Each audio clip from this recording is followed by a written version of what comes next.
Hingan po namin kayo ng reaksyon dito po sa napakainit pong balita na buong weekend na hanggang ngayon pinag-uusapan pa rin. Ito pong pagbabanta ng pangalawang Pangulo na kapag siya daw ay pinapatay, ay meron na siyang kinausap na itutumba rin si PBBM, First Lady Liza Marcos at si Speaker Martin Romualdez.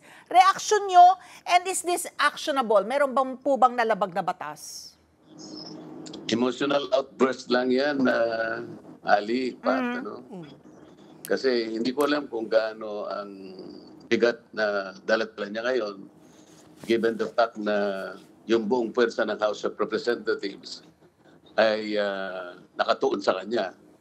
Kung ang pag-uusapan ay confidential funds, napakarami namang mga ahensya ang nabigyan ng ganitong uri ng pondo. Pero makikita nyo, na siya lamang ang tinatarget. Talagang malinaw dito yung political persecution. Hindi ito in aid of legislation, hindi in aid of persecution and political persecution.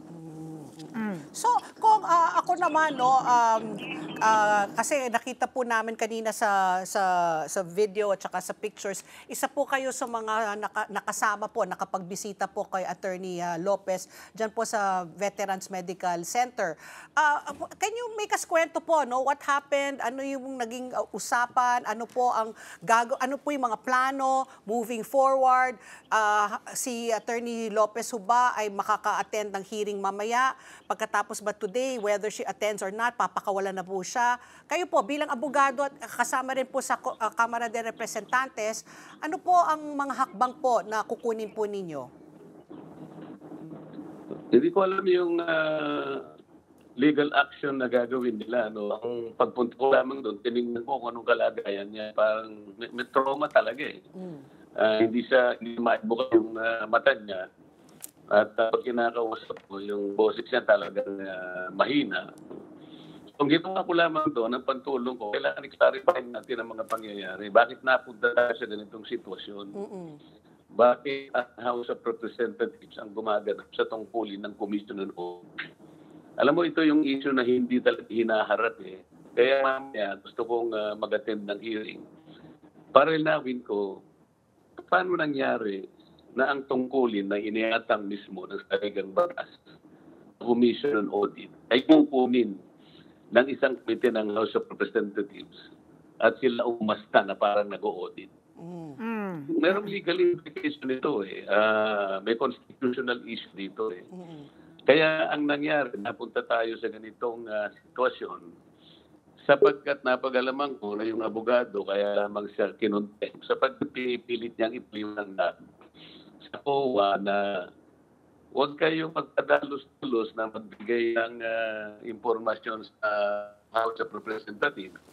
Kasi yung pong inyong audit observation memo, hindi pa naman conclusive yan. Meron pong mga proseso eh. Correct. Sasagutin pa po yan, iko-contest pa po yan. Eh bakit po ang lilitaw niyan pag ginawa nyo yan, you are abdicating the mandate reposed on you by the Constitution. Kahit ako ganun ang gagawin ko as a lawyer, inalaban ko yung karapatan namin na para bang kapag ikaw ay nabigyan ng audit observation memo, ang tingin na ng House of Representatives, indicted ka na, akusado ka. Ano ba namang klaseng pagkakala nito? Yun ang ipilit nating ipagwanan. Siguro sa panahon na yun ay tumulong lang ako para linawin yung mga namumuong hindi kaintindihan at ang tao na yan ay namamali sa kanilang nakikita para magpapatan ng House of Representatives ang mag-imbestiga. Tama yun eh. Tama yun eh. Pero kapag ang isang ahensya ng gobyerno ay nag-iimbestiga na, ang issue dito, papasok ka ba at ikaw mag-iimbestiga? Kailangan ito yung linawin. So para sinasabi niyo kung Marcoleta, nanghihimasok na po ang Kongreso po sa mandato ng COA. Sa ano ng COA. Hindi ba nang nangyayari? Sino bang may mandato? Basahin natin ang saligang batas, malinaw na matinaw na may mandato na mag-examine sa lahat ng papeles, sa lahat ng report, sa lahat ng mga papeles may ukol sa paggasta ng ating perang o kabanbayan, ay commission audit. Saligang batas ito eh. Pagkatapos, pagka gusto mong kumuha pa ng referensya, ay kailangan basahin nila yung Presidential Decree 1445. Ito yung Audit Code of the Philippines. Doon ay sinasabi pa rin, tanging ang COA lang merong tratang mag-examine. Eh, itatanong ko sa kanila mamaya, saan nyo nakuha yung, paano nyo inagaw ang katungkulan na mag-audit? Let's get together. Sunnet 25. Sunnet 25.